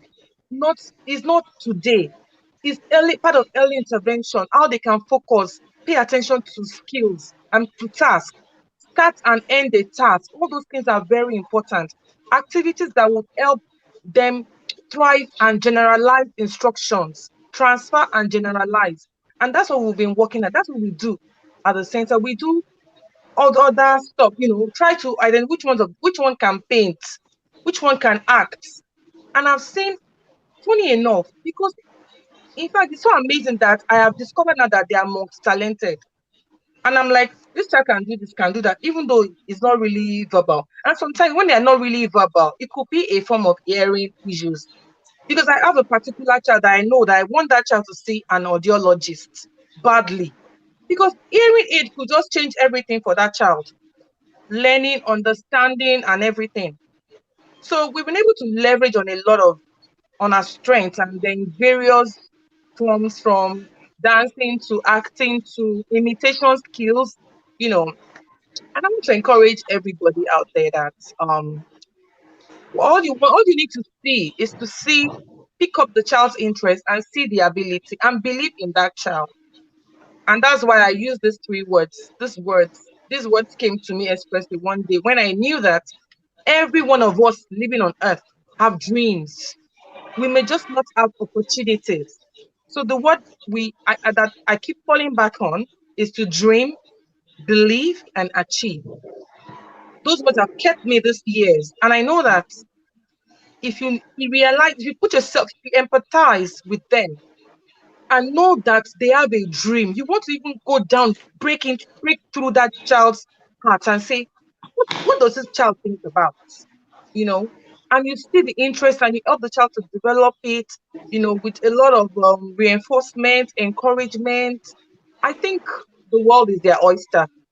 They have so much to achieve. And I read about a couple with Down syndrome recently that had another child with Down syndrome recently, making father, son, husband, father, and I shared it on Facebook recently, and I just marveled. And people ask me a lot of questions. Can they get married? Can they have babies? 50% of females with Down syndrome can reproduce. So do we have the support system in Nigeria is what I'm asking. Do we have people that provide governments? I don't like talking about. I like to talk about what we can do. Is there a plan of a kind of respite care? Is there a plan for them? Even when you look at the future, sometimes you get scared. But honestly, there is hope. As long as you and I can continue to do this work we're doing and get more people on board and spread it as much as we can, I believe there is hope for them. It doesn't have to be the government. Mhm. It doesn't have to be the Wow. government. I also want my Thank daughter someday to fulfill her dreams of whatever she wants to be in future. Wow. Wow. Thank you so much. I said to you, we're not going to spend 2 hours, but we're already hitting 2 hours because there's so much to learn. Really, there's so much to learn. And having said that, just know that, please, I'm okay. I think I can. We're coming back. You are definitely coming back. There's so much. Tola and I have had several discussions. Ms. Nkere, I work with Mimi, so I know there's so much we still have to learn because the whole idea of finding up with specialists for us to just understand every issue of special needs and disability. While he was speaking, the next topic we're talking about came to me, and we're going to talk about it. Growing up with Down syndrome, want to see for the girls, puberty, what are the things that they experience? How can we go about helping them? So please get ready, Tola. Get ready, Miss Ikere. We're going to have to school everyone on growing with Down syndrome, particularly when it comes to puberty, because these days, Tola and I were just speaking earlier on, like they grow so fast. What should they? For them, it's like something new and scary. For the parents, how do we help them? There's so much to learn. So we have a topic for your next appearance on the show. I would want you to please put your through from your practical experience. What would we have it in both ways. What would relationship look like for them? There's this series I started watching. I think dating with autism or something. There are people with Down syndrome in there. What are the things we should look out for? How we can also help them because they have the right to everything we all have. They're first human beings first before the disability. So that's something we're going to talk about next time we have you on the show. I hope it's a yes that you're going to come up to share experience with us. So like, is that a yes? Is your care? Sure. Is that a yes? A super yes. Thank you so much. Thank you. I hate to do this, but we are far beyond schedule. We are out of time. I've been trying to multitask to see the questions for you, but most of what I see are one of the things I see. One of the comments is more like attesting to what you said. People are expressing their shock. They're thankful to you. They're saying what all of you said. They're learning so much. It's quite informative for them. So thank you. You've done a great job sharing your knowledge and your experience with us. And all we can say to you is thank you. Thank you for being strong. Thank you for all that you do. Should any of our listeners have questions, please put your question right in the comment section. And I know that Tola would visit again and just respond to your questions. Ms. Nkere too will visit because they're very active on social media. They will respond to your questions. Tola, please leave your contacts on the comment section so people can reach out to you should they want to take this discussion to the next level. Ms. Nkere, also please leave your contact on the comment section so that we can learn more from you and we can do our little bits and pieces to make it a little easier on our children and for you too, because together we achieve much. Thank you so much. I truly appreciate you and your time, and I look forward to seeing you on the topic of living and growing with Down syndrome. We already have the topic. I want to say a big thank you. I don't know what else to say to you, but you've been great. You've talked from your heart, and I've learned quite a lot. My notebook is full, my papers, and I want to just say thank you to you. I truly appreciate you. Thank you for everyone who has always joined. Thank you for all your comments. Thank you for taking this discussion to the next level. Thank you for not keeping quiet. Until I come your way again next week, I remain Lola Aneke, and this is Finding Help with Special Needs. Bye-bye. Bye. Bye. Thank you. Thank you.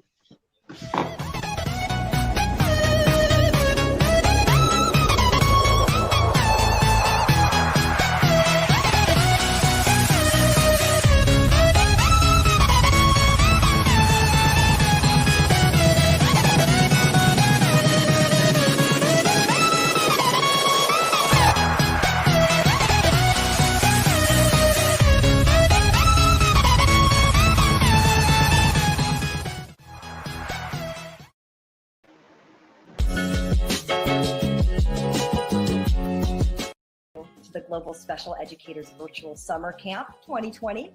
The online transition and the number of speakers has truly made this edition an interesting one. We are right now we're working with the Cadet Academy on a training course which is specific to Africa. So I'm really eager to see how that develops. I know it's going to be wonderful because of the Cadet Academy.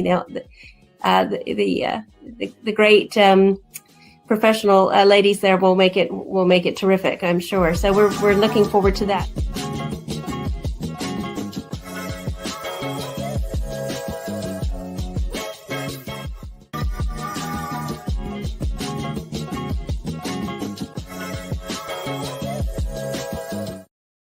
Thank you.